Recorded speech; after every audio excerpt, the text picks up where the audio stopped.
Hey friends, it's Simon Hurley and welcome to another video. Today I'm really excited because I have a second part to my Spellbinders release. This one is a great spring release, but also really just an everyday release as well. There's tons of things in here that I think are great basics you can use on your cards all year round, and then some great spring products too to round out the season. There's a good mix of dies, embossing folders, and layering stencils to really bring the whole release together, so there's definitely something for everyone in here. And as always, the release is out and available now, so I'll leave links down below so you guys can check it out, and using those links helps support me, so I really do appreciate it. So sprinkled throughout the video, I'm going to share all of the new products as I craft along with them, so you can see tons of inspiration using everything. Without further ado, let's get into it. So let's start off with one of my favorite products. This is called the Twirling Tulips 3D embossing folder. It's got some really gorgeous tulips that are quite large, so they can be great focal points on your cards. And this is a 3D embossing folder, so there is tons of texture and dimension all throughout this. I can't wait to show you what it looks like on cardstock. And before we get too far into showing the product, I also wanted to share that this Twirling Tulips embossing folder has a layered Twirling Tulip stencil set. So this is 6 layering stencils that layer on top of this design to fill it all in and color it beautifully. I highly recommend getting this. It makes coloring in the design super easy, or you could use it alone to do just flat design with stenciling. Now I do want to mention, if you want the embossing folder and layering stencil together, you're going to have to buy them together as a bundle. You can't go back and decide that you want the stencil because it isn't sold individually. You can only get it along with the embossing folder, or you can get the embossing folder by itself, but the stencil isn't going to be available by itself, just to make it a little bit less confusing. So if you want both, get them together right away as a bundle. And one thing I love about Spellbinders embossing folders and this 3D stencil set is that they work with cardstock that is 5.5 inches by 8.5 inches. So if you're making a 5x7 card, this is a great size folder to have a really great focal point on it, but you can also use it with an A2 size card and sort of slide around your cardstock to decide which part you want to use. I love the versatility and the large size. All right, so for this first example, I'm gonna use a 5.5 by 8.5 inch piece of struck white cardstock, and then I'm going to go in and mist it with water. Spellbinders just sent me this Mighty Mister spray bottle, which I'm going to try out. They told me it's really great for a continuous fine mist and not getting your cardstock too saturated, which is important. So I'm gonna go in and mist down my cardstock just to make sure that it doesn't crack. And this is kind of like a continuous fine mister, so you just pull the trigger a little bit and it kind of does a really nice light misting across the whole thing, so it doesn't make it soaked and there's not any globs of water, but it's gonna emboss a little bit easier since the fibers are more broken up and ready to mold to the design. So I really like that sprayer. It's similar to that plant sprayer that I used a while ago that had that continuous mist, but this one seems like you get a little bit more control with it and then it's a little bit better quality. So I'm gonna go in here and center this right in the middle, then close it off. Then I'll bring in my platinum die cutting machine, and to do the embossing, I'm gonna lift off the B platform top, just leaving the A platform base inside of here. Then I'll place in my Spellbinders 3D embossing folder, and I'll go in with the D adapter plate, which is going to be for getting a great image with these embossing folders. And then I'll run that right through my die cutting machine. Super easy. And we'll do a little bit of awkward die cutting, but this time we're gonna do some awkward embossing as we stare at each other, and we run this right through our die cutting machine. All right, then when we lift this out, check that out. Super 3D, there's tons of depth and dimension in this folder. You can see all of that amazing texture going on there. And there's no cracking all throughout the cardstock too. So if you're having trouble with your cardstock cracking, definitely give it a little bit of a mist. You can use this sprayer or really any mister that you have just to give it a nice fine mist and get it ready to mold to that texture a little bit easier. But now because we sprayed it, you just wanna make sure this is nice and dry before you go in with any type of ink or anything like that. So I'm just gonna go in with my heat tool and heat set this really quickly so it's nice and dry. All right, now I wanna go in and stencil over top of this design, but you can see the stamp wheel is a little bit too big for it, but I wanna use the sticky mat that's inside of here. So I'll just go in and peel this right out.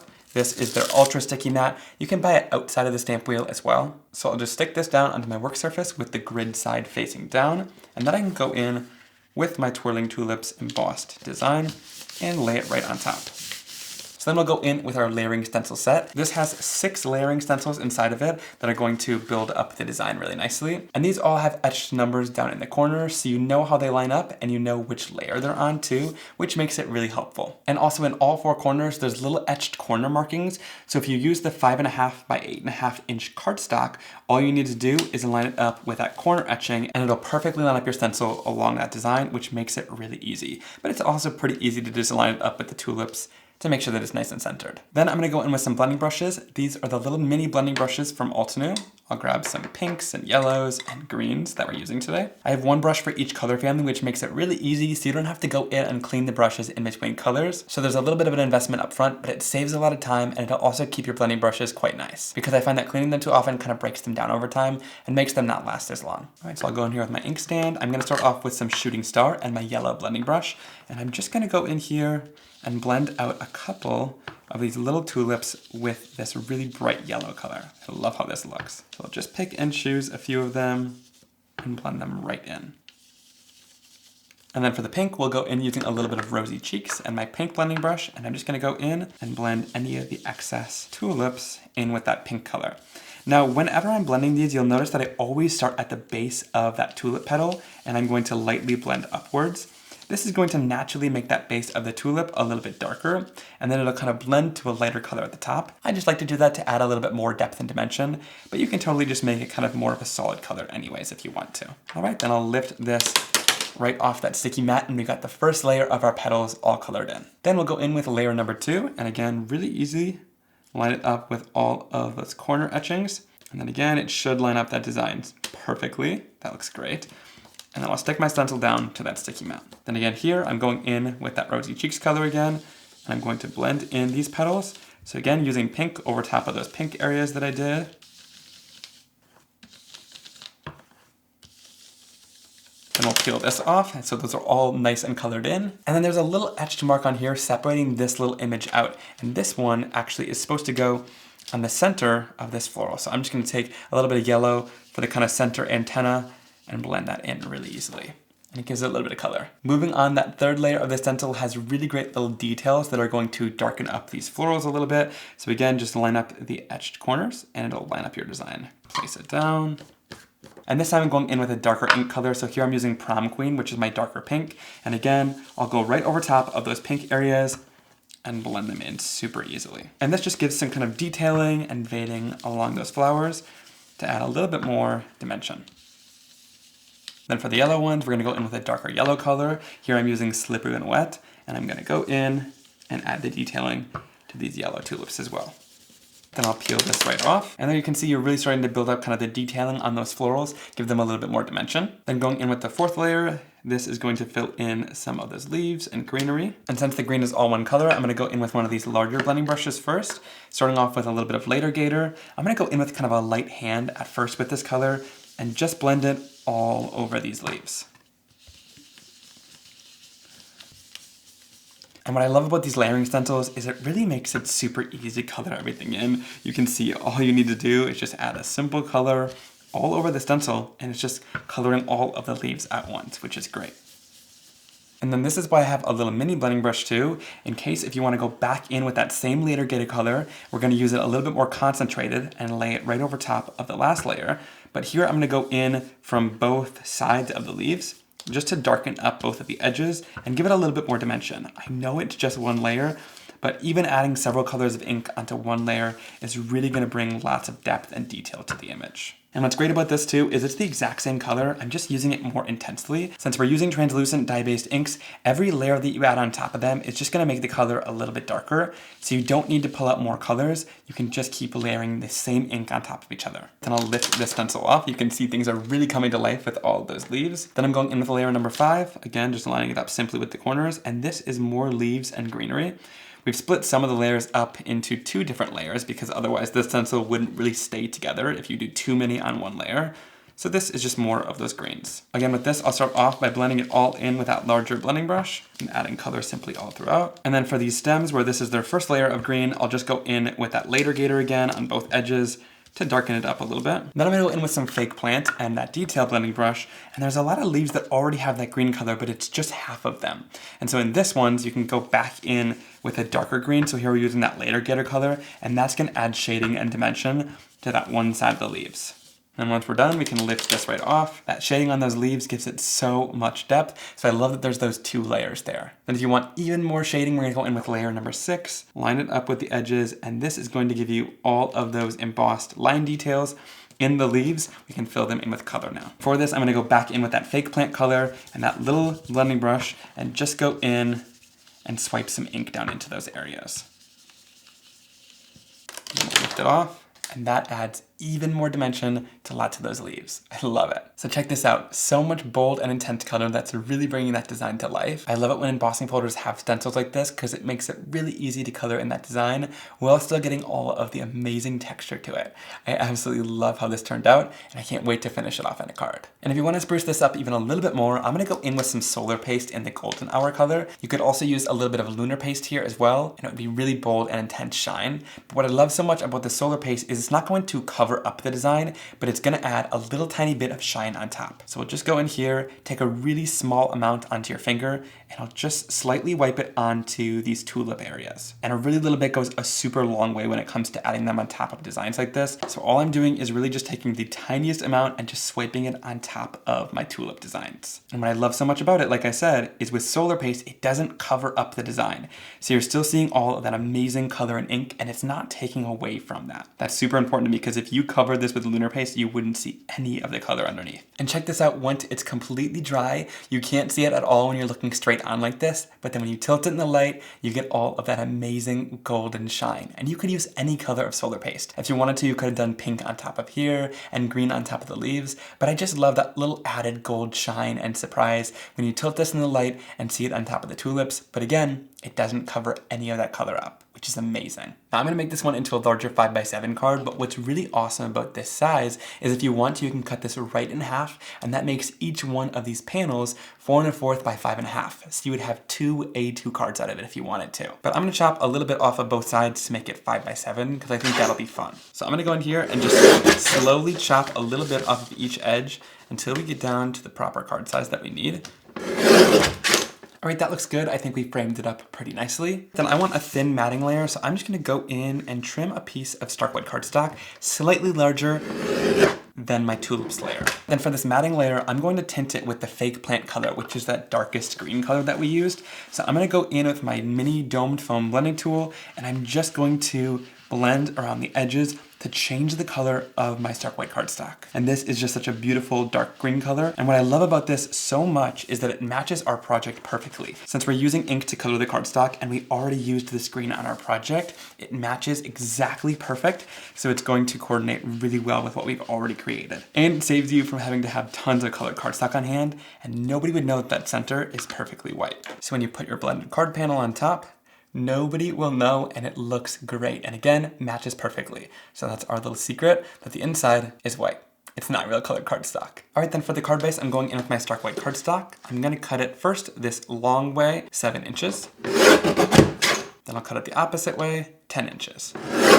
So it should be 10 by 7. Then I'll go in with my scoreboard, and I'm going to score it right at 5 inches. I'm using a mini scoring board here, so all I need to do is just rotate it, because it's not quite long enough to score the whole card at once. And then I'll just, again, score it at 5 inches, and it'll meet right in the center. And then we can flip it and fold it over. Super easy to do, and it gives us a really great 5 by 7 stark white card base.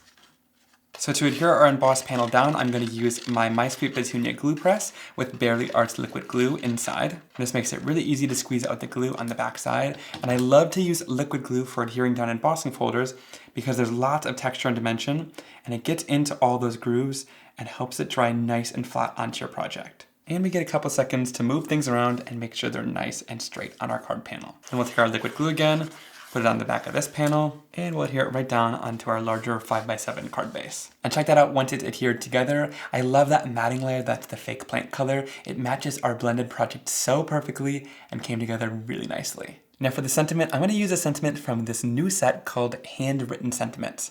This die set is wonderful because it has tons of everyday words in it and a really great, elegant, and almost handwritten looking font. So you get congrats, friend, happy birthday, hello, hugs, thanks, thank, and which of course you could use with you for thank you, love, which of course you could use with the you for love you, and then thinking of you. So tons of options in this set. It really covers pretty much all bases you can use all year round. And another thing that I absolutely love about it is that each one has its own shadow die that goes along the edges of it. So that's why all of these have a little bit of a shadow behind it, which makes it really great when you're card making. So if you have more of a busy background, you just use that shadow die along with it, and it'll make it stand out off your card making project. And one thing I love so much about my dies with Spellbinders is that they come kind of attached to this vellum-like sheet, so that it's really easy to pull off that sheet. There's no tearing of the cardstock or adhesive, and it's really easy to remove. That is one thing that I really begged them for, to make this unboxing process a lot easier. So I'm so glad that they did. And also, all of these dies are already clipped apart. None of them are attached, so you don't need to go in with any sort of tools and get kind of dangerous. And also there's no sharp edges on the dies either, which is really nice. It saves you a lot of time and you can get right to crafting. And for storage, whenever I unbox a die set like this, I always go in with my magnet cards from Stampin' Storage. This happens to be the 6x7 size. And then all you need to do is just drop your dies right onto the magnet card. So they're all organized and stuck down into the magnetic sheet.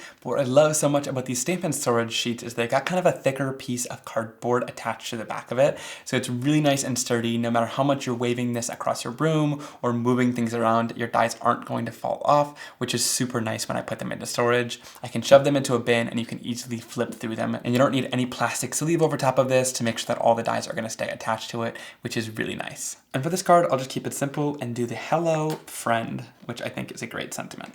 For the shadow die or matting layer, I'm going to keep things pretty consistent and use that fake plant color of ink like we did for the matting layer. So I'll just go in on a piece of my stark white cardstock and blend a little bit of this ink down onto the surface. Again, for the shadow layer, we're going to use this dark green, and for the top layer, we'll use a little bit of that stark white cardstock and run it right through.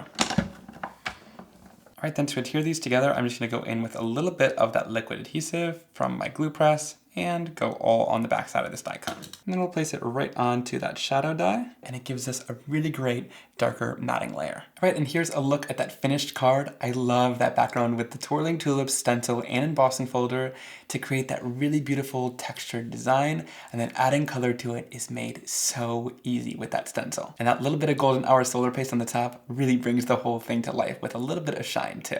All right, this next die set is called Tulip Trio, and I absolutely love these tulips. It's a similar concept to what we had going on in the embossing folder, but these are layering dies that create these realistic looking tulips in the end.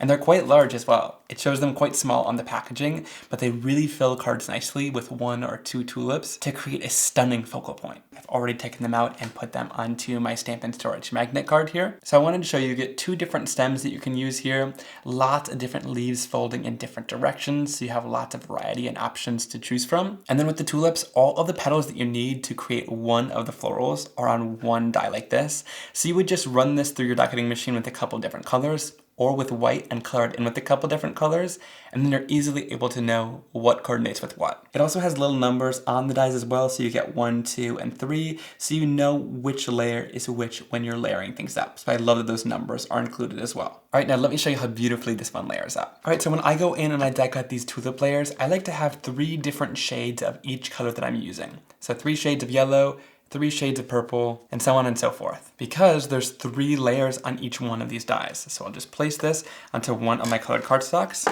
run it right through, and this then gives us 3 pieces that we can work with for that tulip. And as I'm die cutting, I like to put these in little trays and separate them out by what tulip they are or what layer, so that it's really easy to know and put them all together. These are little stackable trays from scrapbook.com, which I'll have linked down below. I'll throw them into here while I'm die cutting. Then I'll go in with the next color, run it right through, and you get 3 more pieces. And then lastly, the lightest color. And I'll continue this process with different colors of cardstock until I have everything all cut out. All right, then for the stems and leaves, I'm just gonna use 1 color of green, lay them all out, and cut them out a couple times. And then check this out, in all of these trays, I have each one of the different tulips in all the different colors, so we can adhere them together easily, and they stack, which is great for my workspace. It saves space. All right, so let's start off by adhering this purple tulip together, which is the smallest one. And if you need help layering them up, look at these numbers on the guide too, but I'll show how to layer them throughout this video. So on this die, there's actually really light little etched lines as well. Not sure if you can see those, but that's gonna help you know where the layers go to. So I'll add a little bit of liquid adhesive on either side here where I can see those etched lines. Then I'll go in with this layer, which is going to be my middle color, but you can really use any of the colors here because you're going to have leftover pieces that you can create other tulips with. Then again, there's a little etched line on this one too, so I'll add a little bit more liquid adhesive right there. Then we'll go in with the smallest layer and adhere it right on top in the lightest color. And check out how great that looks. And then like I said, you have leftover pieces in all these other colors too, so you don't have to stick to just like light, medium, dark. You can mix it up too, so I'll go in here with this middle piece. So you can see it creates another really great tulip, and it doesn't have to be necessarily that order of colors. So I love that all the layers of one tulip is included on that one die, so it just takes 3 passes to cut out all of these pieces, and then you can layer them up and create 3 different tulips at once. And you know me with my love for inks, if you want to add a little bit of extra dimension, you can go in with Crown Me ink and just lightly hit the bottom edge with a little bit of that ink color, and it'll just kind of darken that edge up and add a little bit of dimension. You could skip this step if you want to, but I think it kind of brings it to life a little bit more. And it just adds a little bit of shading to those tulips on the bottom. Then we'll go in with this larger tulip. Again, you can see some of those little lines that are kind of creased into there.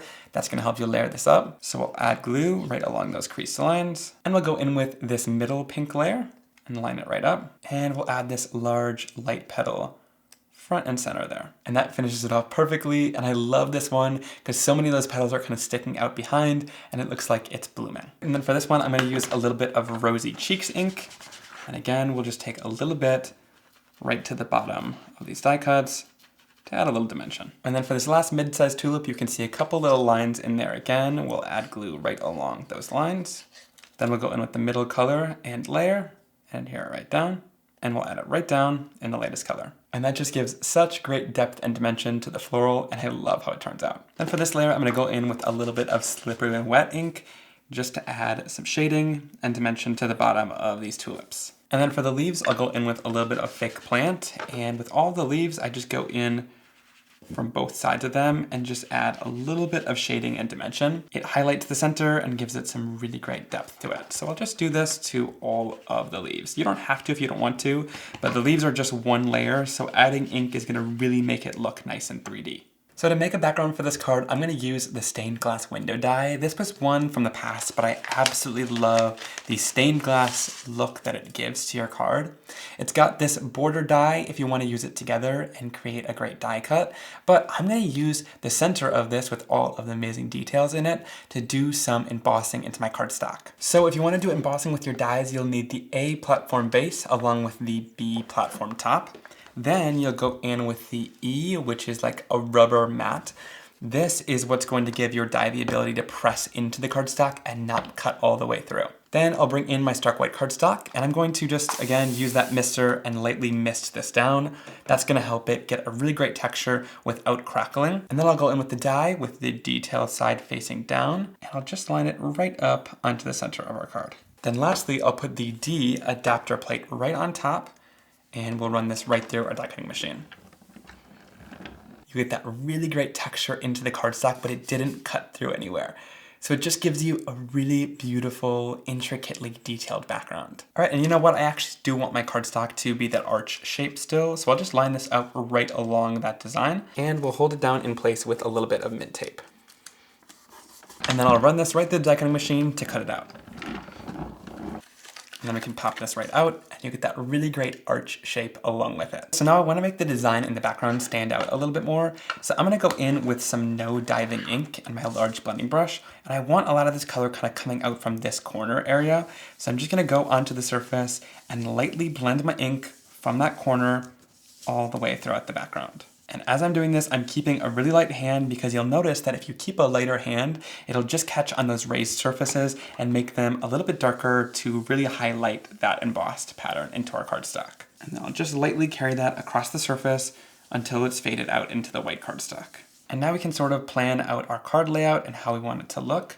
So I think I want a pink tulip and a yellow one as well. I'll place my stems down in here too, and I'm not gluing anything together yet, just kind of testing out how everything's going to look. All right, so I think this is kind of a great layout for it. And then we'll just kind of slowly take things apart and adhere them back together. But I really recommend and really enjoy having that original plan as a layout for starters, and then kind of taking it apart and reconstructing it like this so that you know where everything's going to end up. And then for these tulips, I'm gonna add them up on some foam tape so that you've got some dimension.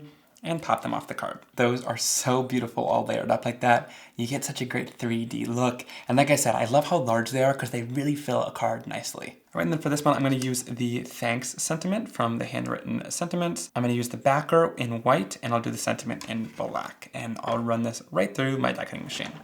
And again, I love that font so much, and adding it to that white background is really going to make it stand off of the card. And then I'm just going to adhere the sentiment right down onto the card. And because I adhered it down here, that's why I used the white, because this is a little bit of a darker area, so that white is going to stand out on top of the background really nicely. So here's a look at that finished card. I love the Tulip Trio die set. It really creates such great realistic looking tulips. And like I said, they're a great size, so here they act as such a beautiful focal point on the card. And then bringing in that stained glass die is so much fun too, to bring in older releases and use them with this new stuff. It makes such a gorgeous background. And then of course the handwritten sentiments are beautiful, and that's going to be such a great all year round product since there's so many sentiments in there to use. So for this next background, I'm going to go in with the woven embossing folder. This one just recently came out, and it's so stunning, the amount of 3D texture that it gives your cards. So I'm going to go in, and I'm going to use this at an angle so that woven texture is going to be angled on the card. And again, a great reason to have these large embossing folders so you can kind of create your own design and make it unique. It doesn't always have to just be the straight design. So I'll place this on the platform base, and then I'll use the D adapter plate to run it through and give it the embossed texture. And then when we pull this out, check that out. I love the woven texture, but then on top of that with the 3D folder, you also get this sort of like wood grain texture on each one of those woven areas, which is so beautiful. And then for this, I want the background to be really dark and colorful and intense. So I'm starting off with a little bit of Psych, which is this really great lime greenish yellow color at the top of the embossing folder. And I'll blend it on with my large blending brush. You get such a beautiful, saturated, and intense color. And then if you want to highlight the design even more, you can go directly on with the ink pad and swipe it across the surface. And this is going to hit those raised areas with that same color, but it'll be a little bit darker just on the top areas. So it highlights the design beautifully. Then I'll bring in a little bit of Later Gator, which is this nice mid-tone green color. And again, do the same thing, blending this up into that Scythe color. And you can see these blend together really beautifully. The Simon Hurley Create inks are great at blending. And then again, take the ink pad and just hit those raised areas with it. Then I'll bring in a little bit of Tropical Tango, which is this kind of greenish blue color. It's a great teal, and it's a really great transition from green to blue. I love this color combination. And then again, take the ink pad and swipe it across the surface. And then lastly, we'll bring in a little bit of this bright mid-tone, no diving blue color, and that's gonna blend beautifully at the bottom with that Tropical Tango. And this is one of my favorite blends. These blues and greens work so beautifully together to create such a gorgeous and intense background. And it really highlights the woven texture so well with the blending and then swiping on top to really get that wood grain look to come through too. And then to get kind of a mixed media effect, I want a little bit of a gold shine and splatter across the surface. So I'm going in with Lunar Paste in this Slippery When Wet color, and I'll use a palette knife to apply just a little bit of this color onto an acrylic block or palette surface. Then I'll take quite a bit of water and just spray it down onto the surface of that Lunar Paste. Then I can mix this together with a paintbrush to make it a lot more liquidy and make it able to splatter across my card. And it creates this really great kind of gold watercolor paint. All right, then we say a little prayer and cross our fingers and hope this turns out good, because splatters can sometimes be a little bit uncontrolled, but using the acrylic block really helps because you got this edge you can kind of flick it across. I'll go onto the surface and splatter it down. And now you can see when it's a little bit more watered down like this, you get a lot finer of a splatter across the surface.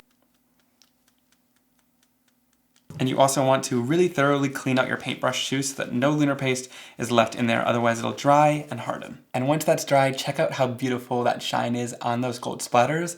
I love that the lunar paste is a little bit thicker, so it's really nice and intense and keeps all of its metallic shine. So then I'll go in and adhere this background right down onto the center of an A2 size card base. It leaves a nice white border. And I also did it this way because I leave the lightest color at the top. Whenever you do a background like this, I always adhere it down with the darkest color at the bottom and lightest color at the top. This color has more weight to it at the bottom. Your eyes tend to prefer when lighter colors are more at the top and darker colors at the bottom, so it feels more balanced. All right, and then this die set is called Everyday Foliage, and I love this one. I really wanted some great large leaves that you can use as focal points on the cards, on inky backgrounds or things like that, and really just have this as kind of a staple. So we got this larger floral looking foliage here, and then 2 of these leaves. And I love that they're not perfect either, like they got leaves kind of folding in different directions. It gives it a lot of interest rather than it just being the most perfect leaf. And again, that was really small on the packaging. They're actually quite large and fill up a card really nicely. So for the project, I'm going to use this taller leaf, and because we created such a bold and intense background, I'm going to cut this out using white. Now leaves usually wouldn't be white, but it's going to stand out beautifully against our green background. I'm going to go in and cut this out several times so that we can layer it up and get tons of great dimension on our card. And we'll go in and do a little bit of final awkward die cutting as we run it through. And then to put these together, it's quite easy. I just go back in with my glue press again, add glue all around the back side of this, and then we'll just take our die cuts and lay them right on top of each other like this. It doesn't need to be perfect at first. And then I just go in and I really gently just pinch all along each one of these leaves to make sure that it's perfectly aligned on top of each other. And that little pinching tip really helps to get everything perfect once you've glued it down. All right, and then if you want a fun trick to really make this die cut stand out as kind of an embellishment on its own and give it a little bit of shine, I'm gonna go in using my Versamark ink pad and just saturate this with that clear sticky ink, kind of dab it all over the surface here. And then I'll take just my regular clear heat embossing powder and sprinkle that right over top all over this die cut and tap any of the excess off. And then I'll heat set this until it's really clear and shiny. Then I'll go in for a second layer because I want to make it a little bit thicker and even glossier. So I'll just go back in with that Versamark ink. And then again, we'll throw over a clear layer of heat embossing powder on top. And check out that gorgeous thick layer of shine that you get to it. It really makes it nice and substantial and gives it a little bit more interest. Then I'll add a little bit of liquid glue on the back of my die cut, and I'll adhere it down a little bit more to the left side of the card. Then I'll add the hugs die cut next to and kind of overlapping that leaf die. And that's from the Handwritten sentiment set. I cut out the backdrop using that black so it stands out nicely, and then made the hug sentiment out of white. And here's a look at the finished card. I love how it turned out, bringing in older products like that woven background to do some ink blending and create a really cool kind of mixed media effect. And then the Everyday Foliage was a great focal point to this card. I can't wait to continue using those leaves and foliage stems on lots of different cards, as it makes such a great backdrop against any colorful background to finish a card off really beautifully. All right, friends, thank you so much for joining me along in today's video. I hope you got tons of inspiration using this new release, and leave me a comment down below letting me know which card was your favorite. Also down there is a full supplies list as well as links to all of these new products. So if you want to use those links to go shopping, it helps support me, and I really do appreciate it. Be sure to click that subscribe button so you never miss another video like this one from me, and I'll see you very soon in another card making and crafting video.